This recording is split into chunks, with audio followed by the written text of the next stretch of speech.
느헤미야 7장 5절부터 7절. 자, 우리 같이 읽겠습니다.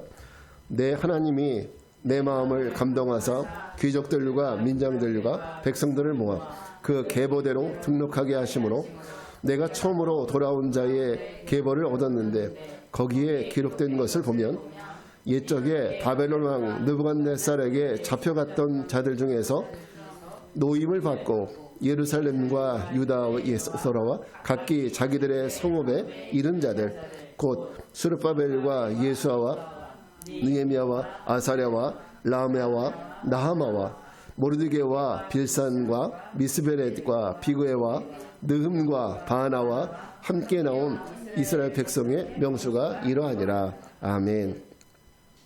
자, 오늘은 느헤미야 7장 5절부터 7절. 사실은 오늘 설교는요, 이 7장 전체예요.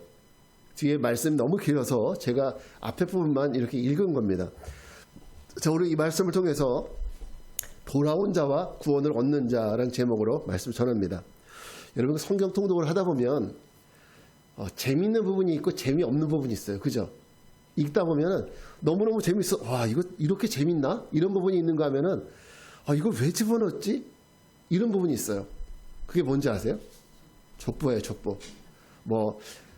그렇죠. 노아의 자손들은 이렇더라. 아브라함의 자손들은 이렇더라. 족보가 나오면 왜 이렇게 족보는 많은지 읽다 보면 뭘 어디 읽었는지 잘 모르겠고 성경책을 덮어뒀다가 나중에 처음부터 다시 읽는 이런 경우도 굉장히 많습니다. 사실 족보는 우리가 읽을 때는 굉장히 지루하고 읽기 싫은 그런 부분이지만요. 그러나 족보는 당사자들에게는 매우 중요한 그 부분이라는 것을 알아야 돼요. 한 가지 예를 들면 오늘 우리가 읽었던 부분도 5절 이하에 6절, 7절 이하에는 족보예요. 족보. 거기 이름만 나와 있어요. 그러니까 이걸 보면서 어쩌라고 우리 이렇게 생각할 수 있지만 이것이 굉장히 중요한 책이다. 중요한 족보다라는 것을 아셔야 돼요. 자, 예루살렘 성벽. 다시 말해서 바벨론의 느부갓네살의 공격으로 인해서 예루살렘 성은 BC 586년에 무너졌잖아요. 다 불탔잖아요. 그리고 이 사람들은 70년 동안 바벨론에서 포로 생활을 하고 돌아온 사람들입니다. 돌아와서 성을 재건했는데 며칠 만에? 52일 만에. 이런 건 좀 상식적으로 아시면 좋아요. 예루살렘 성벽을 며칠 만에 완공했어요? 52일. 여러분 1년이 몇 주예요? 52주. 이제 금방 이어지시겠죠? 1년 52주, 성벽 건축 52일. 52일 만에 완공을 했습니다. 근데 문제는 뭐냐면 과거처럼 이제는 완공이 됐기 때문에 그 성 안에 사람이 들어가 살아도 문제가 없어요. 그런데 그 성에 들어가 사는 사람의 수가 너무 적은 거예요. 그 성은 넓은데 운동장처럼 넓은데 그 성에 사는 사람은 몇 명이 안 되는 거예요. 그러니까 우리 한번 이런 생각을 해보세요. 이제 서울시에서 집을 많이 지어놨어요. 집이 필요한 사람들은 10명밖에 안 되는데 집을 100채를 지어놨네. 그러면 그 안에 들어가는 사람이 어때요? 별로 없으니까 집이 텅텅 빌 거 아니에요. 근데 그렇다고 해서 나라에서 공짜로 집을 주지는 않을 거 아니에요. 우리 이런 생각을 해보자는 거죠. 너무 성은 지어놨는데 그 안에 들어가 있는 사람들 수가 너무 적은 거예요. 왜냐하면 바벨론에서 돌아온 사람들이 오늘 여기 6절 말씀에도 보게 되면 자기들이 거처했던 성에 거하고 있었다고 그랬어요. 예루살렘 성에 있는 것이 아니라 원래 자기들이 있었던 충청도, 경기도, 강원도 이런 식으로 원래 자기들 고향에 다 있더라는 거죠. 그럼 예루살렘 성에는 텅 비는 거예요. 자, 이러면 안 되잖아요. 예루살렘 성을 채워야 되지 않습니까? 느헤미야가 안고 있는 숙제가 뭐냐면 어떻게 하면 이 완공된 성 안에 유대인들을 채워넣을 거냐, 사람들을 이 안에 살게 할 것이냐, 이게 느헤미야가 해결해야 될 문제입니다. 그러면 유대인들 다 들어가서 살려면 되는 거 아닙니까? 공짜로 다 들어가서 살려고 하면 될 텐데.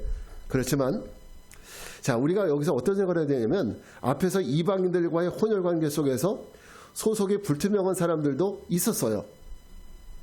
그래서 아무나 들어갈 수가 없는 거예요. 이 성에는 들어갈 사람들을 반드시 분류를 해야 돼요. 유대인들을 분류해서 저 성 안에 들어가게 해서 살게 할 것이냐, 어떻게 하면 그런 것을 분류할 것이냐, 이것이 느헤미야의 과제가 되었습니다. 자, 일단 7절부터 60절까지 나오는 이 명단은 어떤 사람들이냐면 바벨론에서 70년 동안 포로 생활을 잘 마치고 온 사람들이에요. 그 중에서 지금 7절부터 60절까지는 1차 포로에 돌아온 사람, 2차 포로에 돌아온 사람, 이런 사람들 명단이 다 여기에 있어요.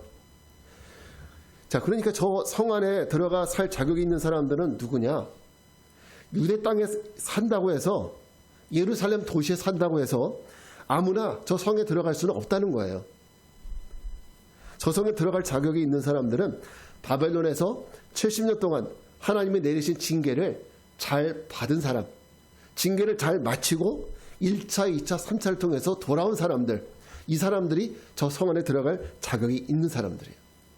자, 이런 내용들을 오늘 우리 신앙에 적용을 해보면, 여러분은 그 교회만 나오면, 우리가 교회 나오는 이유가 뭡니까? 여러분 교회 왜 나오세요? 교회 나와서 제 얼굴 보러 나오시는 건 아니죠. 그죠? 뭐 사모님 얼굴 보러 나오시는 건 아니죠. 우리가 교회에 오는 거는 그냥 교회에 오는 것 자체가 목적이 아니라 교회에서 예배를 드리고 신앙생활을 통해서 결과적으로 뭐가 목적이에요? 하나님 나라에 들어가는 게 목적이잖아요. 천국에 들어가는 것이 우리 신앙생활의 목적입니다. 근데 우리가 만약에 하나님 나라에 대한 관심은 없고 만약에 이 땅에서 여기 교회에 나오는 것으로만 만족하고 우리 신앙생활이 끝난다면은 아무런 의미가 없다는 거죠. 여러분 교회 나온다고 해서 구원을 다 받는 것은 아닙니다. 구원을 받는 사람이 하나님 나라에 들어가는데 교회 나온다고 해서 다 구원을 받는 게 아니에요. 교회 나오지만은 어떤 사람들은 예수님도 모르고 예배도 모르고 그냥 교회 마당만 밟고 가는 사람들도 꽤 많아요. 교회 나오시는 분들 중에서는. 자, 그런 사람에게 구원이 있을까요? 교회는 나오지만 예수님도 모르고 구원도 몰라요. 그럼 이런 사람들이 50년, 70년 신앙생활 했다고 해서 여러분 그런 사람에게 구원이 있을까요? 없습니다. 그런 사람들에게 구원이 없어요.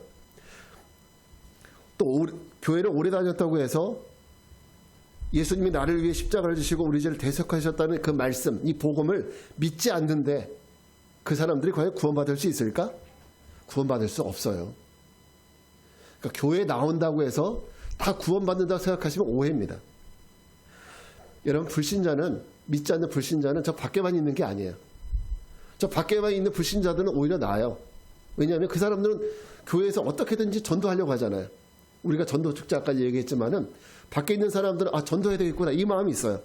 근데 교회 안에 있는 불신자들은 어떻게 할 거냐고요. 교회 안에 있지만 예수를 안 믿는 사람들, 교회 안에 있지만은 복음을 모르는 사람들, 이거 어떻게 할 거냐는 거죠. 이런 사람들, 이런 분들이 참 많습니다. 여러분 그런 분들이 구원받을 수 있다고 생각하십니까? 구원은 교회가 주는 게 아니에요. 구원은 교회가 주는 것이 아니라 교회만 다닌다고 해서 받는 게 아닙니다. 오늘 성경에 나오는 이 명단 이외에 예루살렘에 살든 어디에 살든 아무나 예루살렘 성에 들어갈 수는 없는 거예요. 어떤 사람이 들어가요? 바로 70년 동안 포로 생활을 잘 마치고 돌아온 사람들. 우리도 이 구원의 문을 통과하는 데는 아무나 갈 수 있는 것이 아니라는 겁니다. 자, 오늘 7절부터 나오는 이 명단의 의미가 그래서 중요한 겁니다. 그래서 중요한 거예요. 저 성 안에 들어갈 수 있는 자격이 있는 사람들. 오늘 우리가 교회에 나오는 목적이 그냥 교회만 나오는 것이 아니라 구원에 들어가는 것이 우리의 목적이라면 그러면 우리가 구원에 들어가기 위해서 우리가 갖춰야 될 그런 자격이 있을 겁니다. 그렇기 위해서는 우리가 오늘 이 명단을 잘 보아야 돼요. 이 명단이 어떤 사람들의 명단인지, 이 사람들이 어떤 사람이길래 이 사람들은 저 성에 들어갈 자격이 있는지 우리가 그것을 같이 봐야 됩니다. 자, 그렇다면 이 명단을 통해서 볼 때 구원의 문에 들어갈 수 있는 사람들, 그 사람들은 어떤 사람일까? 첫째는 죄값을 치른 사람들입니다. 죄값을 치른 사람들. 자, 5절 말씀 같이 읽겠습니다. 시작. 내 하나님이 내 마음을 감동하사 귀족들과 민장들과 백성을 모아 그 계보대로 등록하게 하심으로 내가 처음으로 돌아온 자의 계보를 얻었는데 거기에 기록된 것을 보면, 근데 지금 느헤미야가 얻고 손에 든 것이 뭐냐면, 자, 돌아온 자의 계보예요. 70년 동안 포로 생활 잘 마치고 돌아온 사람들, 그 사람들의 이름이 명단이 지금 느헤미야 손에 들려 있다는 거죠. 여기서 돌아온 자, 즉 바벨론 포로 70년의 포로 생활을 잘 마치고 돌아온 사람들. 70년의 포로 생활의 의미는 뭘까요?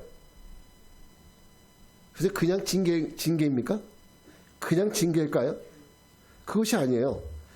물론 하나님이 주신 징계인 건 맞는데 그 징계를 마치고 돌아온 사람들이니까 그들은 하나님께서 그들 죄값을 치르게 하기 위해서 바벨론의 포로로 보낸 거거든요. 근데 거기서 포로 70년 생활을 잘 마치고 돌아왔다는 것은 죄값을 치렀다는 거예요. 그러니까 여기 지금 족보에 있는 사람들이 어떤 사람이냐? 죄값을 잘 치르고 온 사람들이에요. 자기 죄값을 치르고 온 사람들. 반대로 죄값을 치르지 않은 이 명단 이외의 사람들은 어떻게 될까요? 저 성에 들어갈 수가 없는 사람인 거죠. 자, 오늘 우리도 이 부분을 분명히 기억을 해야 됩니다. 여러분, 교회 나온다고 해서 모든 사람들이 다 구원받는 거 아니다. 그럼 어떤 사람이 구원을 받아요? 따라합시다. 저를 따라하세요. 자기의 죄값을 다 해결받은 사람이 구원을 받습니다. 그래요. 자기 죄값을 해결받은 사람이 구원을 받아요.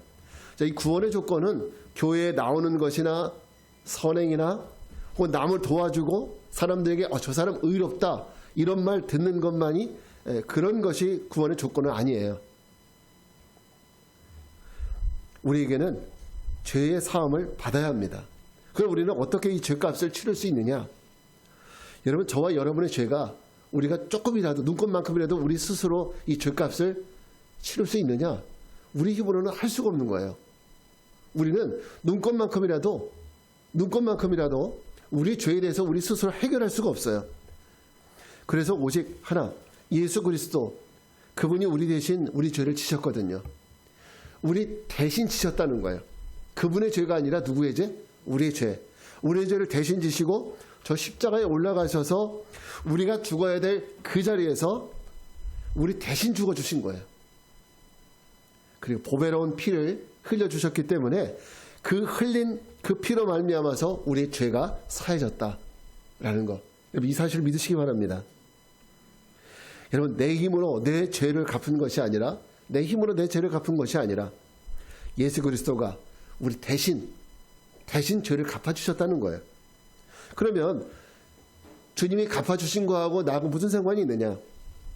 우리의 죄가 사함을 받은 것은 그분이 우리의 죄를 사하셨다는 것을 우리가 믿을 때 그분이 우리에게 그 대속의 은혜를 선물로 주시는 거예요. 그래서 우리가 그분을 믿을 때 우리가 죄의 값을 치르게 되는 거예요. 그래서 그렇게 하려면 우리가 우리 죄값을 치르는 방법은 우리를 위해서 죽으신 예수 그리스도를 먼저 믿고 그리고 자기 죄를 회개하는 자들이 그 은혜를 받을 수 있게 됩니다. 여러분 어떻습니까? 내가 예수 그리스도의 속죄의 은혜를 예수님이 우리를 위해서 대신 죽어주신 그 대속의 은혜를 여러분 받으셨다는 것을 믿으십니까? 확신하세요? 여러분 자신의 죄에 대해서 혹시 여러분은 내가 죄인이라는 것에 대해서 통렬하게 회개하고 하나님 앞에 내 죄를 용서해달라고 이렇게 구해본 적은 있으십니까? 굉장히 중요합니다. 굉장히 중요해요. 만약 이런 적이 한 번도 없다면 나는 내 죄에 대해서 하나님 앞에 고백해본 적도 없고 나는 내 죄 때문에 울어본 적도 없고 용서해달라고 하나님 내 죄를 용서해주세요. 나는 죄인입니다. 내 죄를 용서해주세요. 이렇게 하나님 앞에 내 죄를 용서해달라고 구해본 적이 없다면 이런 간구의 기도를 해본 적이 없다면 여러분 구원이요? 나와는 상관이 없어요. 만약 그렇다면 우리는 내 죄를 알고 내 죄를 고백하고 하나님 앞에 나는 감당할 수 없으니까 내 죄를 용서해달라고 주님 앞에 간구할 때 우리가 이 속죄의 은혜를 받게 돼요. 여러분 속지 마십시오. 어떤 사람들은 교회만 나오면 구원받는다는 이런 식으로 얘기하시는 분들도 있어요. 교회에 나가봐. 교회 나오면 구원받아. 교회에서 구원 주는 거 아니에요. 교회는 구원을 받을 수 있는 방법을 알려주죠. 받을 수 있는 길을 안내해주죠. 교회 가는 일은 이거예요. 목사가는 제가 아무리 신령해도 제가 여러분에게 구원을 줄 수는 없어요. 그냥 교회 마당만 밟고 가는 겁니다. 예수를 믿으십시오. 그리고 예수 여러분의 죄를 겸손하게 주님 앞에 한번 고백해 보세요. 주님, 나는 죄인이에요. 나는 정말 감당할 수 없는 죄인입니다. 그런데 주님, 내 죄를 좀 용서해 주세요. 이렇게 주님 앞에 간구하는 거예요. 용서해달라고 구하시는 겁니다. 이거 창피한 거 아닙니다. 창피한 게 아니에요. 우리는 내 스스로 절대 우리 죄를 어떻게 할 수가 없어. 근데 주님이 우리 죄를 대속해 주셨으니까 하나님 나를 좀 용서해 달라고. 그래서 주님의 대속의 은혜를 나에게도 허락해 달라고. 이렇게 겸손하게 간구할 때 주님은 우리에게 값없이 이 은혜를 주신다고 말씀하셨어요. 여러분, 죄의 고백이 왜 중요하냐? 요한일서 1장 9절 말씀입니다. 같이 한번 읽을게요. 시작. 만일 우리가 우리 죄를 자백하면 그는 미쁘시고 의로우사 우리 죄를 사하시며 우리를 모든 불의에서 깨끗하게 하실 것이요. 아니, 하나님 그냥 알아서 주시면 안 되나요? 아니라는 거죠.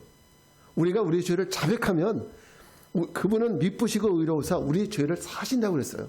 그러니까 우리가 먼저 어떻게 해야 돼요? 고백해야 돼요. 그분 앞에 자백해야 돼요. 하나님 나 죄인입니다. 다 죄인이에요. 고백하라는 거죠. 그럴 때 우리가 우리 죄에서 깨끗함을 얻게 된다는 거예요. 여러분, 절대 사람들은 좋은 사람이 되면 구원받는 것처럼, 교회 나와서 좋은 사람이 되면 구원받는 것처럼 여기는 분들도 있지만, 여러분 교회 나와서 좋은 사람 되려고 노력하지 마세요. 착한 사람 되려고 노력하지 마십시오. 자기 죄를 회개해서 주님이 이루신 대속의 은혜를 받은 사람이 되셔야 돼요. 이게 더 중요해요. 내가 착하게 되는 것보다는 주님의 대속의 은혜를 받는 게 중요해요. 죄값을 다 치르고 돌아오고 그 이후에 좋은 사람이 되시고 착한 사람이 되세요. 구원을 받는 게 더 중요합니다. 죄값을 다 치르고 돌아옴으로 이 족보에 속한 이 사람들처럼 저와 여러분은 예수 그리스도가 대신 치러주신 이 속죄의 은혜로 우리의 이름이 하나님 나라에 들어갈 수 있는 저 생명책에 기록되는 이런 은혜가 있기를 주님의 이름으로 축원합니다. 두 번째, 이 족보의 의미, 이 사람들의 의미가 어떤 의미냐? 세상과 타협하지 않은 사람들이에요. 어떤 사람들이에요? 세상과 타협하지 않은 사람들. 64절 말씀 한번 같이 읽겠습니다. 시작. 이 사람들은 계보 중에서 자기 이름을 찾아도 찾지 못하였으므로 그들을 부정하게 여겨 제사장의 직분을 행하지 못하게 하고. 이 말씀 보게 되면 뒤에 64절이에요. 거기 보게 되면 자기는 제사장이라고 하는데 족보를 아무리 찾아봐도 이름이 없어요. 그럼 이 사람은 어떤 사람이에요? 돌아온 사람이 아니라는 거예요. 문제가 있다는 거죠. 그런데 사람은 있는데 이름 족보에는 없어요. 여러분, 하나님 나라에 들어가기 위해서는 절대 세상과 타협하지 말아야 돼요. 지금 느헤미야 7장이 어떤 족보입니까? 바벨론에서 70년 동안 죄값을 치르고 돌아온 유대인들의 족보입니다. 그런 족보 중에서 이름을 찾아도 얻지 못했대요. 이름을 찾아도 이름이 없대요. 이 사람들은 어떤 사람들이냐? 6장 18절에도 나오지만 세상 권력인 도비아와 협력하고 타협해서 하지 말아야 되는 이방인과의 통혼을 하고, 그리고 이런 이방인과의 제2세를 얻은 이런 사람들이 여기 이름이 얻지 못하는 거예요. 그러니까 유대인의 순수 혈통 저성에 들어가는 자가 누굽니까? 그 조건은 70년 동안 포로 생활을 잘 감당한 자, 그리고 세상과 타협함으로 유대인의 순수성을 잃지 않은 자, 하나님 백성으로서의 순수성을 잃지 않은 사람들, 그 사람들이 바로 이 명단의 의미예요. 오늘날 우리의 관점에서 구원의 조건은요, 예수 그리스도에 대한 믿음, 이 믿음은 필수 조건이고, 사실은 이 사람이 세상과 타협했느냐 안 했느냐는 구원의 필수 조건은 아니에요. 세상과 타협했든 안 타협했든 간에 그것이 구원을 받게 되는 가장 핵심적인 조건은 아닙니다. 그러나 그럼에도 불구하고 우리가 세상과 타협하면 안 된다는 말을 오늘 무겁게 받아들여야 되는 이유는요, 세상과 타협함이 구원의 유일한 조건인 그 믿음을 무너뜨릴 수 있기 때문이에요. 우리 믿음을 망가뜨릴 수 있기 때문이에요. 그래서 타협하지 말라는 거예요. 세상과 타협하지 말라는 거예요. 그래서 저는 오늘 우리 성도들이 세상과 타협하는 부분에서 이 두 가지를 조심했으면 좋겠다라는 생각을 해보는데, 첫 번째는 뭐냐면 환경과 타협하지 말아야 돼요. 우리 환경이라는 거, 나 어려워, 힘들어, 그러니까 신앙생활 못하겠어, 이런 환경적인 타협. 여러분 요셉을 아시죠? 요셉이 왜 꿈의 사람이고 왜 믿음의 사람입니까? 그는 믿음을 환경에 따라서 타협하지 않은 사람이에요.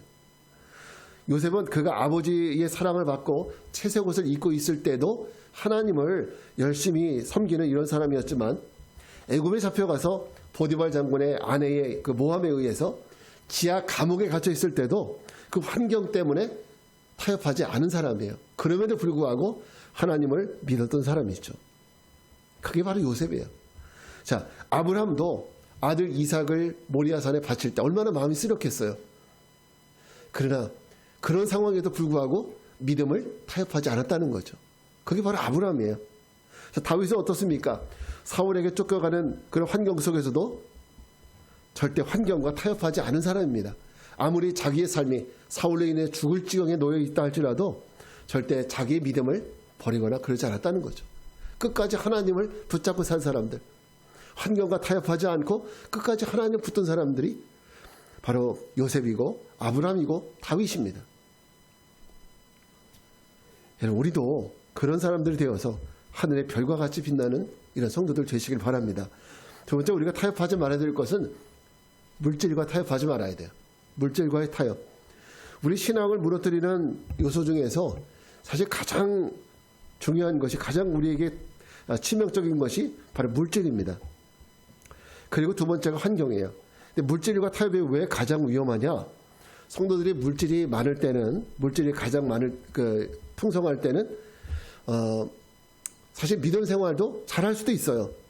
그러나 내가 물질이 다 없어지고 나의 환경 속에 물질의 어려움이 찾아왔을 때, 그때 대부분의 사람들은 그 물질 때문에 물질도 잃어버리고 믿음도 다 잊어버리게 돼요. 이런 경우가 굉장히 많습니다. 그래서 물질과 타협하지 말라는 겁니다. 물질이 있어도 하나님을 잘 믿고 물질이 없을 때도 하나님을 잘 믿는 거예요. 이게 우리가 세상과 타협하지 않고 그리고 물질과 타협하지 않는 그런 방법입니다. 자, 이렇게 우리가 세상과 타협하지 않고 믿음을 지킨 사람들이 바로 이 생명책에 기록된 이 사람들이에요. 이 족보에 기록된 이 사람들이고, 장차 우리가 하나님 나라에 들어가게 될 생명책에 기록될 이름의 사람들이 바로 그런 사람들입니다. 어떤 일이 있어도 자기 믿음을 타협하지 않고 잃어버리지 않는 사람들. 오늘 우리가 그런 사람들 되어서 주님의 나라에 다 들어가는 귀한 성도들 되기 바랍니다. 마지막 세 번째는 이 명단의 의미가 뭐냐? 하나님 나라에 속한 사람들이라는 거예요. 이 사람들은 하나님 나라에 속한 사람들이에요. 고린도전서 15장 40절 말씀 같이 읽겠습니다. 시작. 하늘에 속한 형체도 있고 땅에 속한 형체도 있으나 하늘에 속한 것에 영광이 따로 있고 땅에 속한 것에 영광이 따로 있으니. 여러분, 바울은 3층 천까지 갔다 온 사람이잖아요. 남들이 경험해보지 못했던 3층 천의 그 광경을 보고, 직접적으로 보고, 그리고 그 광경을 간증한 사람입니다. 근데 그가 볼 때, 자, 바울이 고린도 교회 성도들에게 말하기를, 내가 보니까 하늘에 속한 형체도 있고 땅에 속한 형체도 있더라. 이 말은 하늘에 속한 사람도 있고 땅에 속한 사람도 있다는 거예요. 그 소속이 하늘에 속해 있는 사람도 있고 땅에 속해 있는 사람도 있다는 겁니다. 그러면 여러분, 하늘나라에 갈 때 어떤 사람이 하늘나라에 갈 수 있을 거예요? 하늘에 속한 사람이 가는 거예요. 하늘에 속한 사람. 여러분 꼭 기억하십시오. 앞에서도 말했지만 성경에 보면 어린 양의 심판 때 그 앞에는 믿지 않는 자들, 즉 심판받을 자들의 이름이 기록된 행위의 책이 있고, 그리고 구원받을 자의 이름이 기록된 무슨 책이요? 생명의 책이 있다고 분명히 말씀하고 있어요. 그 백보자 심판 때에 책이 두 권이 있는데, 하나는 사람들의 행위를 담은, 그 행위라는 것은 주의 행위겠죠. 그 행위를 담은 행위책이 있고, 하나는 구원받을 자의 이름을 새겨놓은 생명책이 있더라는 거죠. 근데 요한계시록 21장 27절에 보게 되면, 누구든지 그 생명책에 기록된 자는 심판을 받지 않고 하나님 나라에 들어가게 된다고 말해주고 있습니다. 그렇다면 성경이 이렇게 말한다면 오늘 우리는 우리 인생을 좀 심각하게 다시 한번 생각을 해봐야 돼요. 아, 그렇구나. 마지막 때 주님 앞에 섰을 때 책이 두 권 있다. 그러면 내 이름이 어디에 기록됐느냐에 따라서 나는 지옥으로 갈 수도 있고 천국으로 갈 수도 있구나. 이 생각을 해봐야죠. 그러니까 우리 이름이 어디에 기록되느냐가 중요합니다. 여러분, 내 이름이 세상에서 주는 훈장이나 표창장에 내 이름이 기록되는 것을 기뻐하면 안 됩니다. 내 이름이 신문에 자랑스럽게 대문짝만하게 나는 것이 기뻐해서는 안 돼요. 그럼 우리는 무엇을 기뻐해요? 내 이름이 저 어린 양의 생명책에 기록되었다면 그것으로 기뻐할 수 있다는 거죠. 그것이 우리에게 가장 큰 기쁨이 되는 것이라는 거죠. 그 생명책에 기록된 사람들이 바로 하늘나라에 속한 사람들이에요. 하늘나라에 속한 사람들. 오늘 느헤미야가 말한 이 족보 속에 담긴 사람들의 의미를 생각을 해봤습니다. 여러분, 농부의 관심은요, 농부의 관심은 뭘까요? 항상 농사 짓는 것밖에 없어. 어떻게 하면 농사 잘 지을까? 어떻게 하면 풍년이 될까? 비가 와도 이것이 농사에 어떤 영향을 끼칠까? 이 생각하는 거예요. 뉴스를 봐도 우리 농사에 어떤 영향을 끼치는 이런 뉴스가 있나 없나 이런 것들 생각해요. 자, CEO, 한 기업의 경영자의 입장에서는 세계의 흐름이라든지 역사의 흐름, 현대의 문화 콘텐츠 이런 것들을 보면서 어떤 생각을 할까요? 이것이 어떻게 시장에 적용될 거냐? 어떻게 시장에 적용되고 어떻게 사람들의 구매의 그 마인드는 흘러갈 거냐? 이런 것들을 연구하게 되죠. 왜냐하면 자기가 가지고 있는 관심에 따라 보는 거예요, 다. 그렇다면 성도로서 우리의 관심은 어디에 있어야 될까? 잘 생각해 보시기 바랍니다. 성도는 세상에 속한 사람이지만 또 세상뿐만 아니라 하늘에 속한 사람이기도 합니다. 성도는. 그러므로 예수님의 관심이 이 땅에 영혼들의 관심이 있으셨던 것처럼 오늘 우리도 내 구원의 문제를 생각해야 돼요. 나는 그 문제를 제대로 다루고 있는가? 이 구원의 문제를 나는 매일 심각하게 생각하고 있고 그리고 나는 그 구원을 위해서 살아가고 있는가? 이거 우리 생각해야 됩니다. 나의 관심은 세상에 있지 않고 구원에 있나? 이 생각을 하셔야 돼요. 포로에서 돌아온 사람들의 제일 좋은 삶은 예루살렘 성에 들어가서 살아가는 게 목적이에요. 예루살렘 도시, 이 도시에 사는 게 목적이 아니라 저 성 안에 들어가 사는 것이 목적이 돼야 돼요. 저 성 안에 들어가는 것이 최고의 목적입니다. 오늘 우리의 삶도 이 세상에서 잘 사는 것, 물론 좋죠. 그러나 이것이 우리의 목적이 돼서는 안 돼요. 이 세상에서 평안한 거, 이 세상에서 잘 사는 거, 남들에게 인정받는 거, 이것이 우리 인생의 목적이 되면 안 됩니다. 이것이 아니라 우리 인생의 목적은 하나님 나라에 들어가는 것이 우리의 목적이 되어야 돼요. 우리 인생의 목적이 되어야 됩니다. 교회가 아니라 하나님의 나라가 되어야 돼요. 내 인생의 목적은 교회에 들어가는 거야. 이거 안 돼요. 교회를 넘어서 하나님 나라에까지 들어가는 거예요. 이게 우리 인생의 목적이 되어야 됩니다. 오늘 우리가 그 나라에 합당한 사람들, 다시 말해서 죗값을 치른 사람들, 세상과 타협하지 않은 사람들, 그리고 하늘나라에 속한 사람들로서 이 정체성을 잃지 말고 그 나라를 향하여서 끝까지 나가는 저와 여러분들 되시기를 주님의 이름으로 축원합니다. 자, 자리에서 일어나셔서 우리 같이 찬양하겠습니다. 마라나타 이제 찬양하고 그리고 기도하겠습니다.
사람들의 삶은 돈이요 복이요 어서 오소서의 삶이지만 우리 성도들의 삶은 마라나타 주 예수여 어서 오시옵소서가 되어야 합니다.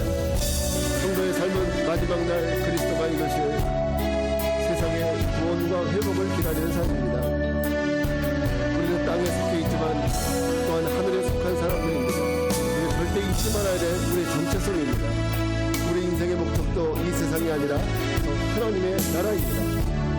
오늘 우리 같이 기도할 때 주님 믿음의 성도들이 교회에 나오는 것만으로 만족하고 거기에 머무는 인생들이 아니라 주님의 거룩한 날에 이르기까지 믿음으로 다른 밖에 전나가는 인생들을 되게 해달라고 주님을 한번 보고 기도하겠습니다. 주여 아버지 하나님 우리 주님 감사합니다. 오늘도 우리가 주의 말씀을 통하여 하나님 우리가 교회 나오는 것이 목적이 아니라 교회 나와서 하나님 믿음을 잘 가지고 하나님 나라까지 나가는 것이 우리 인생의 목적임을 깨닫게 하여 주시옵소서. 우리가 신앙생활의 목적이 바로 주님의 나라에 이르는 것임을 알게 하여 주시옵소서. 거룩하신 하나님 오늘 우리를 구하옵소서. 하나님 그런 관점에서 더욱더 주님의 아버지 하나님 나라를 향하여 우리 마음을 열고 도와주시고 우리 기다림이 있게 도와주시고 우리 마음을 들을 수 있도록 도와주시옵소서. 하나님 이 땅에서 잘못한 것을 살고 이 땅에서 누리는 것이 우리에게 전부가 되지 말게 하여 주시옵소서. 그런 아버지 이런 것들을 하나님 우리 마음 빼주시고 못하게 하여 주시옵소서. 세상과 타협하는 이정을 들지 말게 하여 주시옵소서. 오직 우리 마음과 아버지 우리 모든 그런 생각과 우리 목적이 하나님 나라의 소문을 말게 하라. 우리는 더 높은 것 더 아버지 선전하는 것을 하나님의 말씀을 저희를 낼수 있도록 인도하여 주시옵소서. 거룩하신 주님 오늘 우리의 인생이 이 세상에 머무는 인생들이 되지 말게 하옵소서.